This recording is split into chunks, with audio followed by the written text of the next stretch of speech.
Welcome. I'm Dr. Lisa DeLong, Director of Education, and we have Dr. Val Brown, President and co-founder of the NeurOptimal system with us. Thank you, Val, for being with us. Oh, certainly. Always enjoy doing these. Love it. Hey, I wanted to talk just a moment about stories people tell themselves, and especially in regards to upgrading to NO3. So I have a few statements that I've heard as I've been talking to people that are still V2 users, and I thought maybe you could address those for us. Sure, that'd be great. All right, our first one is, it takes too long to download and I'm afraid I would miss too many clients, or I just can't afford to take that much time. Well, it is interesting that this is still pushed around as a concern for some people. In the very early days, particularly in the beta period before the official release, we were still in the process of refining the upgrade process itself. And that took some time to actually try it on various systems, to debug it, to see what problems came up, we had to correct a few, et cetera, et cetera. Now it's pretty straightforward process. We've been doing it now, over a year, and it's just really straightforward. So it doesn't take that much time. There are a lot of different ways to go ahead with doing the download and the upgrade. It's very straightforward once you just read through the directions on how to do it. And of course, Zen Connect is there if you really get stuck. Excellent. Excellent. So I've also heard that the cost is prohibitive and that people just can't afford it. Well, it's difficult to say what that really means for different individuals. For some, it may seem daunting because it's a big cost. And for most of the folks who are in that situation, it's because they have very old technology. They have maybe a 5-year-old laptop, or it's one of the laptops that can't take the upgrade, like any of the Acer laptops. Those have to be replaced. Or it's one of the Asus laptops that's kind of reaching its end of life anyways. So, but I think the biggest cost is that a lot of people dropped Pass. And if you were a full Pass member as of April 17, a year ago, the upgrade itself is free. Now, you'd have to buy a replacement system, perhaps, depending on the age of your system and if it were an Acer or whatever. But if you're Pass, it's free. And it doesn't matter if you were Pass through April 20 last year and then you stopped. The upgrade itself is still free, as is Zen Connect, to make sure it went well and to do little bits of cleanup that may be necessary, et cetera. So really what this is about is, unfortunately, in some areas of the world, the story went out that no, you don't need Pass, don't do Pass. It's just an expense, and it's only in English, and we're in France, and so we don't get our questions answered in French, et cetera, et cetera. Well, it's totally different now because we migrated all of that kind of activity to the Facebook groups, which we have several of, and those have built-in translation utilities. So, Right. the worst case is that you drop Pass before being eligible for the free upgrade. So you'd have to start up Pass, and you might have to replace your laptop with one of the Surface devices that we use now, and there would be an upgrade fee. But that's something to talk to Karen about. You can always send an email to Karen at NeurOptimal.com and just ask her about that process given your situation. And she can make sure that you get all the information you need. Once it's installed and up and running, you won't believe the difference in the performance. Right. It really is a vastly different program. And the thing to keep in mind about V2 is that it's 10-year-old technology. And I would ask you what program you have that is exactly the same as it was 10 years ago that you're still using on your computer. And Good my point. strong suspicion is none. Yeah.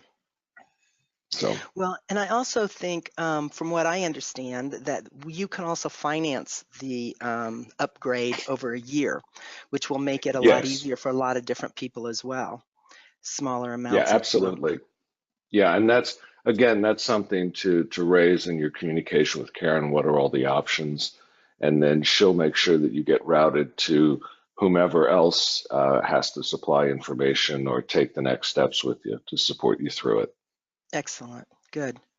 Now, another one that keeps coming up is that, and this is also, I believe, an old one. I hear people talking about bugs that they can't switch to this new program because this program has so many bugs or issues. Yeah, it is funny how that happens. You know, we that kind of a story happens. In the beginning, during the beta period, one of the points of having a beta period is to have some trusted users go ahead and exercise the program and discover things that uh, we somehow didn't catch during development. Uh-huh. The thing to keep in mind about No3 is it's completely new code from the ground up in every regard. So, Excellent. and it took 7 years to get to that place, over a year ago where we could release.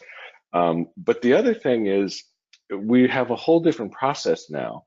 We have a testing team, 3 full-time people who all they do is test code for us, particularly if there's a report of a bug or something going wrong. We'll assign them to exercise the program and try to reproduce the bug and on all the platforms that No3 supports. So we have ASUS Wow. systems they can test on, we have all the Surface devices, etc. And what that means is, with the ability of changing code with No3, we could literally turn out small upgrades, updates every other week if we wanted to. And we actually did that quite a bit during the initial startup. So right now, if I'm not mistaken, I think it's 3.0.0.18 is the version that's out there. But to an end user, it just looks like it's No3. You don't Right. hardly notice. You get a notice that says, "Hey, there's an update. Do you want to do that now, or do you want to wait till later?" And it's very simple to do that update. So the program has far fewer issues than V2 does. And the other thing that folks need to understand, we can make changes to No3 for whatever reason. If a Windows update causes some kind of problem for us, we can change our code to adapt to that if it's No3. V2, nothing at all can be done for that. And Good I point. will not be at all surprised if, between now and when support ends in April 17 of 2020, between now and then, I would not be at all surprised if an update to Windows makes it impossible for V2 to launch. We're already running into some issues on some systems with V2 and having to work to see what we can do as a workaround for people because we can't change the code. So if we get to that place, that's when support ends. Right. We, the This is really longest we're going to support is until April 17, 2020. really imperative that people get involved and make some changes soon, and sooner than later. Exactly. Yes. Yeah. Now, one of the other things, and this you've kind of touched on this already, but NO3, um, from what I have heard from some people, they think that it is the only difference between NO3 and V2 was really just the look of the program, the interface. Do you want to talk about that for a moment? Because obviously Yeah, you coded I it. yeah, I have to chuckle about that because everything is different, and it is one of the things that I say that's kind of become almost a slogan, which is No3 changes everything. It's changed our support process, it's changed our update process, it's changed our distribution process, it's changed our licensing process. Those of you who have NO3 and want to rent the systems out, you can just send us an email and we can, from the web, just make a change in the licensing so it looks like it's personal and it's only licensed for 20 sessions or 40 sessions or a month or whatever limitation you want. No mouse call is needed, no Zen Connect. And that's one of the reasons that we've changed the name to Zen Connect, because the process now is so different than it was with mouse call. And that has to do with all these changes in the Yeah. actual program itself. On an obvious level, we have DVDs back in now. And in a near future update, we're going to have some streaming sources. Now, they're ones that we have to program. So, one of the questions comes up, well, how about Netflix or Amazon Prime? Like, no, that's probably never going to happen, because those streaming sources require you to use their proprietary media player or something like that. And we have to be able to interact with it so that we can generate the interrupts. Yes. So that's kind of a non-starter for those services. But in terms of the streaming services that we will integrate, you'll be able to work with online movies and online sound sources, podcasts, all that kind of stuff. How So fun. that's totally different. And another big difference is the high hertz targets have been integrated into the default set of targets. So they are always operating. We now have 10 pairs of bilaterally symmetric time frequency envelopes or targets, not just the 8 pairs that we had before. Excellent. So very And we'll different. look New forward to media hearing. player, everything. I'm sorry. I was Go going to ahead. say, we'll look forward to hearing more about those in another webinar. Yes. Nice. Yeah. So Val, one of the beliefs that I had encountered was that some of the trainers felt as though they needed to be able to change the session in order to be able to help someone with whatever disorder or condition you want to fill in the blank with. How do hmm you feel about that? Well, that hasn't been true since V2 was released. The whole point of V2 was AutoNav and using AutoNav. And the reason people had that experience, and it kind of went along with the myth that, well, Zen 3 is just too challenging, too exercising, too much work for fragile nervous systems or something like that. It's too difficult for people who Right. are whatever. Um, well, that was because most trainers were setting difficulty far too high, because they thought the more interrupts that they heard, the better it was for the training. Ah, And what AutoNav did was take that completely out of the loop and actually made sure that the appropriate amount of interrupts were what were generated, no more, no less. And it's been fascinating to watch that, unless you've come in with an absolute committed belief that, yes, you do know better than the computer does. And so, nuts to this AutoNav thing. Everybody finds very quickly that using AutoNav simplifies everything. And using AutoNav is the default and can't be turned off in No3. So it's a completely closed system in that sense, which is moment to moment modifying itself in response to the modifying responses of that individual's central nervous system at that moment in that session. So each session is completely unique, and it depends how the person comes in that day, how well did they right. sleep, what's been going on in their life, all that kind of stuff. But it really is fire and forget. So And that's been difficult for some people yeah, to accept, because they then say, well, what am I supposed to do? exactly. Yeah, and that's the backside of this thing, that, well, I have to modify it for this kind of client, or I have to do this in addition to it because of Right. this kind of client, or any of that stuff. Yeah. So those users that are using V2 still, that hmm feel as though they need to drop Zen 3 entirely for people with seizure disorders or things like that. That Yeah, is absolutely inaccurate. It's totally a belief. absolutely. It is. And it was so interesting when V2 was being released, and AutoNav, of course, was the central focus of it, because I actually waited 2 years almost before I released it, and it took. I waited until about three-quarters of our user community was saying, "Come on, give us AutoNav. What's the holdup? Come on, come on, come on, come on. We want it. We want it. We want it." And I did that very strategically because I knew as soon as we did that and they had it there, a lot of those folks would run right into that identity question. Well, what am I supposed to do? Well, no, with these people, I have to make a change.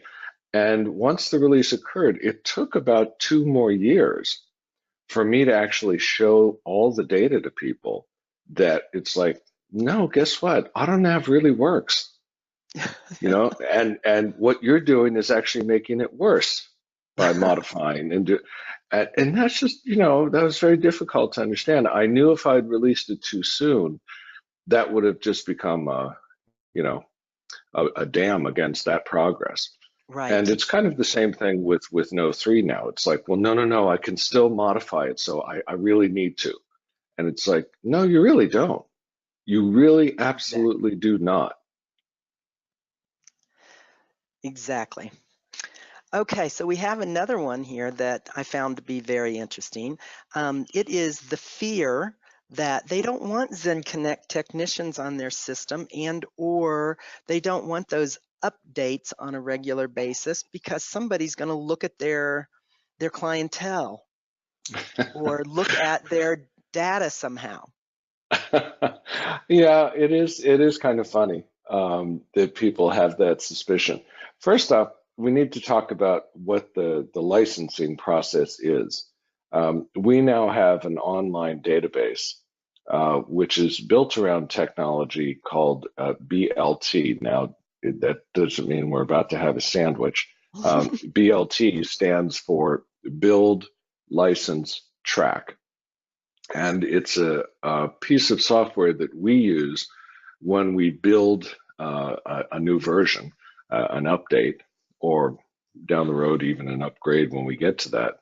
Um, and then that is where the licensing information is also held.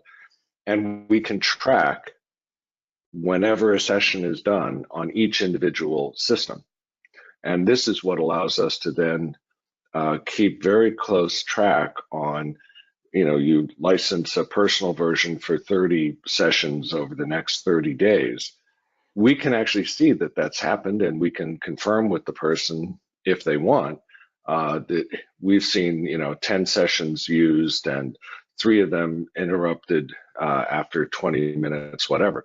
We don't do that. We don't need to, but we have that information, access to it for support when it becomes an issue. If an end user says, well, my rental person says they only used 2 sessions, but gee, it looks to me like they used 15. It's like, well, we can tell. If you want us to, we can. Other than that, there's no need for us to go on and look at any of that stuff because we don't even have to be on your system to see that. That information of how many sessions, what day, how long were they, et cetera, is actually accessible through the BLT interface that we have. So I don't know. I wouldn't know if you have 100 clients, if you have one client, if you use Digital for all of your sessions, if you whatever. Right. But we would be able to tell how many sessions had occurred if that becomes important to you. It becomes important when people have a rental fleet because if they have, say, 400 sessions in the bank and they have 10 rental systems that they send out, they can send us an email and say, my rental system number 3, I want to put 50 more sessions onto. We just Right. go onto the database and make that change. The next time the program is launched and it's on the internet, it'll update itself. That's it. We don't have to go on the system at all. So all of the systems need to go online at least once every 7 days when the program is launched, and or when a session is run, not because we're tracking your session, but it's a way to make sure that the license stays active. And we've had that as a built-in safety and security measure so that we know people get the notifications about updates pending. So that because what happens is if you don't do the updates, you're behind what's going on, especially if you don't do the Windows updates, and that will slow your system down. Right. So it's very important for us to have that information. Now, we don't look at your clients. I mean, I can't in imagine you have fact, time to look at them. well, yeah, that's kind of the point. In the beginning, there were some trainers that said, "Oh, you know, could you look at this session? It was training really happening?" Yeah, I can look at the session if you want. I can tell you if the sensors were at all reasonably placed in the right place with enough paste. Yeah, training occurred. I don't have to do a whole lot more than that. That's how fail-safe the program is now. That's excellent. That does bring up another fear. What happens when they don't have predictable internet service and they have to get on once a week? Well, there's two different aspects to that. Um, First, well, three really. One is you can always use your cell phone as a hotspot, and in fact, we have resource materials, little videos and little how-tos kind of text and snip pictures populating those how-tos that will tell you exactly what you need to do to make that happen. It doesn't take long once you're on the internet. And as long as you're on the internet and you launch the program, now you have 7 more days. So, go to a local coffee shop if you need to. Get a cup of coffee and go ahead and check it out. And I would suggest that you don't wait for 7 days or 6 days even. As often as you can, just go online. Because another thing that is totally different with No3 is the program is assuming now you're going to use this system for more than just NeurOptimal training. That means you could set up your email there. That means you're going to be browsing Facebook for our group for that kind of support. All kinds of things that you'll be able to do now that in the past we said don't do that on Right. your system. So it's a totally different ball game now. And that means really if you had two systems before, one for NeurOptimal and the other for everything else, well, you don't need that other system anymore. Nice.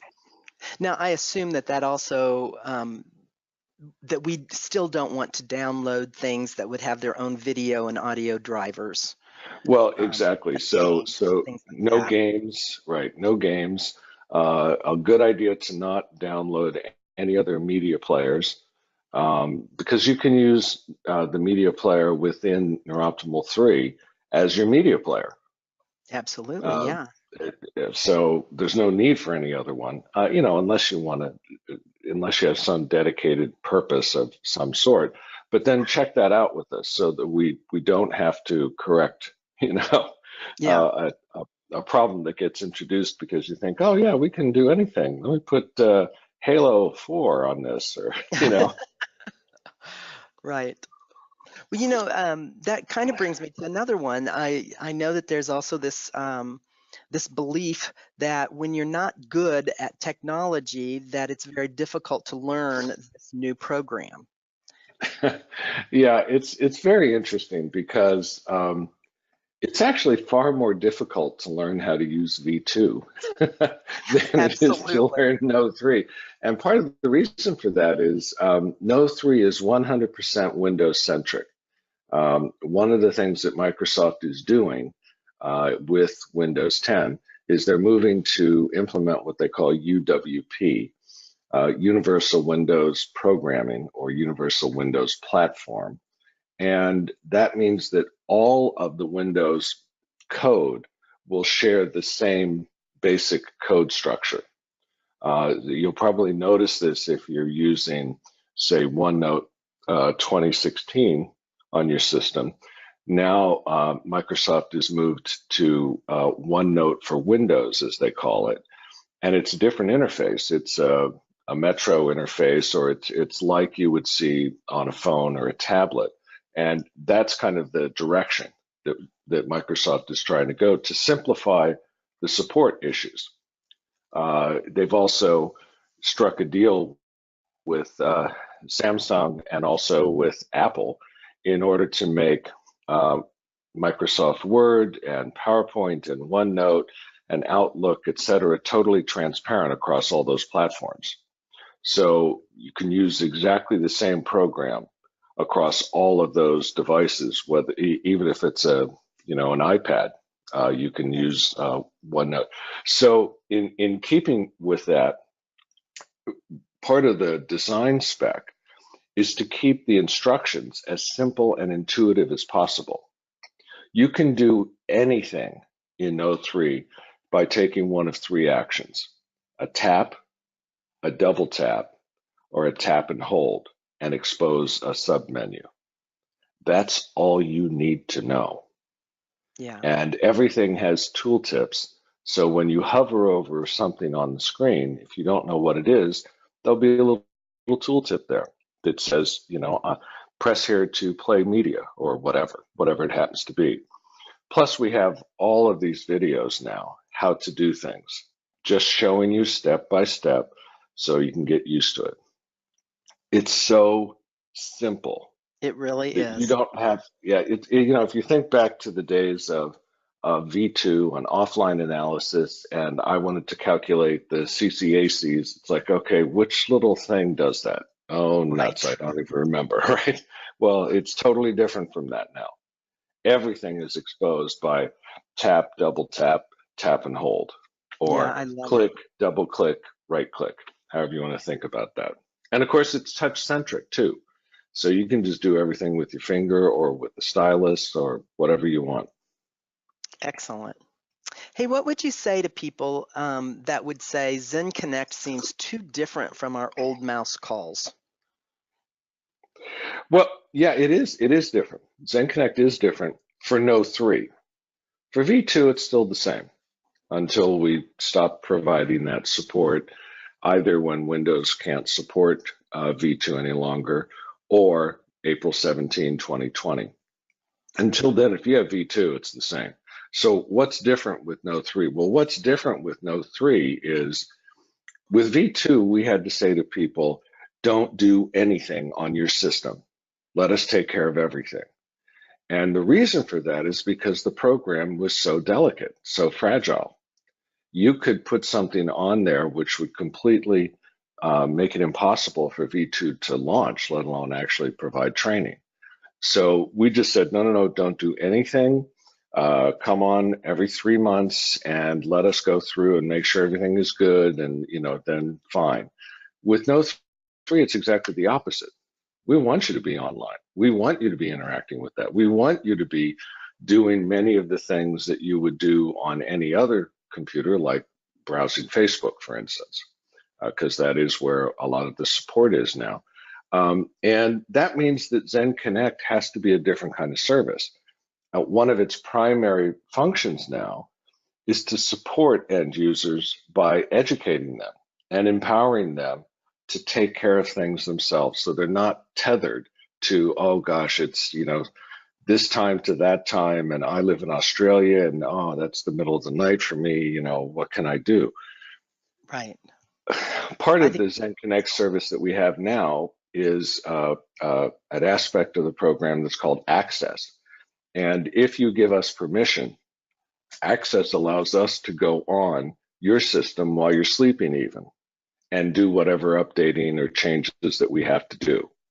So for folks who are in Australia, that's perfect, because when they're sleeping is pretty well prime Zen Connect times.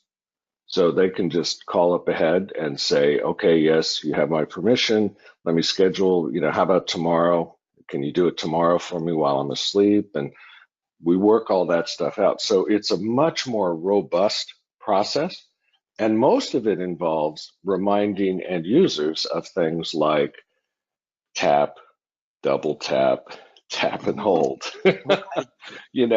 And one of the things to do tap and hold on is there's a little icon on the front face of the vault, which is kind of the major interface of No3.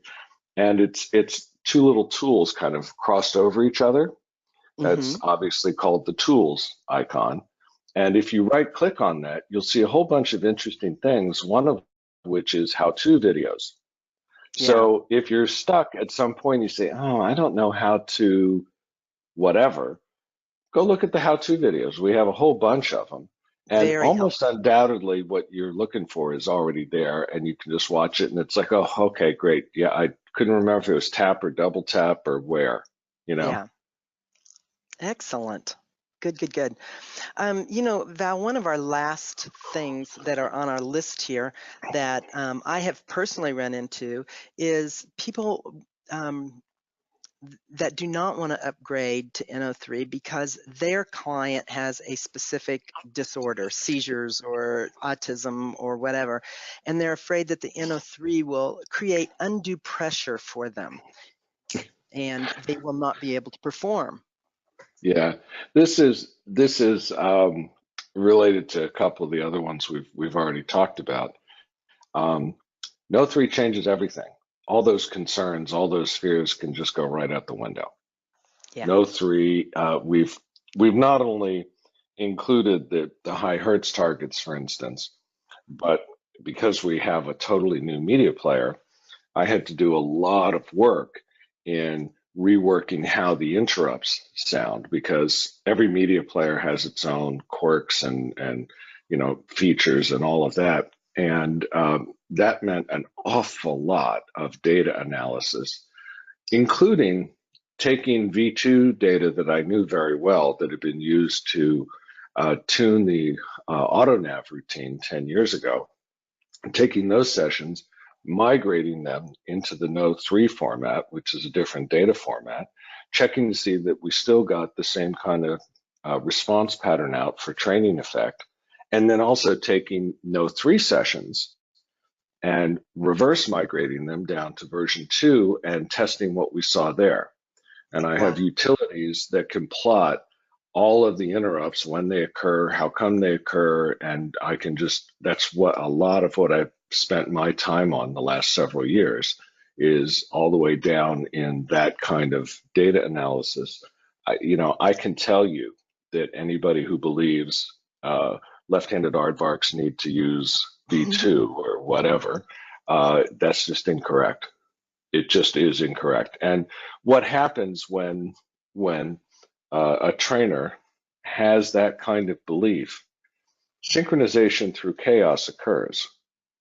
If you have that kind of fear, the client will probably synchronize to you and have that same kind of fear. So one of the things that I've really tried to emphasize, and I know you've put this into the courses and a lot of the other material, is this idea of calm assertiveness. So you want to always be offering to people. You don't want to be reassuring them because that's like you're promising some kind of outcome. And we can't do that because it's a Absolutely. nonlinear dynamical process. Every session is unique. Every person is unique. And how they're going to respond is how they respond. Um, but if you stay calm and stay there and just do the sessions, just hook the person up, hit the double tap on the client's name in the vault, the system will take care of everything else for you. It really is that simple. Absolutely. Yes. Val, thank you so much for taking your time. Do you have any last thoughts that you'd like to share with people before we go? Well, the thing that is really important, and I try to say this in just about every presentation I do, there's no such thing as a dumb question unless it isn't asked. Very true. And, I know that some trainers feel intimidated or they think, they believe that somehow somebody's gonna, laugh at them or say, oh God, how did you get that idea? No, ask the questions. If you really have a concern, whatever it is, ask the question. And one of the things that's really great about the past Facebook group, the No3 support group in Facebook, is that the end users themselves are providing a lot of the support to each other. Yes. So it's not like we do have moderators, we do have people who are there to respond, authoritatively, if you will. But in general, it's so good because somebody will come on and say, "Gee, I was really always careful with clients that were left-handed aardvarks because I just was scared of what was going to happen. What's happening for everybody now?" And there'll be three, four, five people who jump in and say, "Well, here's my experience, and yeah, I had that fear in the beginning too, and wow, I just went ahead and did it, and you know what? It really works." Yeah. So, And it you does. know, it does, yeah. Just but ask the questions. That's Yeah. and Zen Connect is also a place to do that. In the past, we used to have you just get into the mouse call and then walk away from the system almost because we were just fixing the car, if you will. With No3, we want it to be interactive. We want you to be talking to our people. You want to be asking them questions, whatever you have. And someone may say, "Oh yeah, well there's a how-to video on that. It's this one, blah blah blah." Or one of our Zen techs, Hank, does his tip of the day thing, Hmm. and it's not like he does it every single day, but there's usually about two a week, something like that, it seems to me, and they always come out of those kind of discussions. Yes. Hank will have noticed that five people in Zen Connect ask the same kind of question. And so he'll just do this little thing with snips of how do you do whatever that question was about, reminding people. So the whole thing is this very um, almost tightly knit community that really cares and supports for each other. Not just, we're the people who know, so you got to get the straight answer from us. We have all these users out there who are very experienced with No3, and many of them very experienced with V2 before that. Yeah. I'm thinking here of some of the users that started using NeurOptimal back in like 2003. you know, Uh-huh. uh, so things have changed a lot They since certainly then. have. They certainly have. Well, thank you so much, Val. Really appreciate having you here and going through all of this. And we certainly hope that all of you that are still V2 users will immediately sign up and get going on NO3. You'll love it. Yes, yes, you will.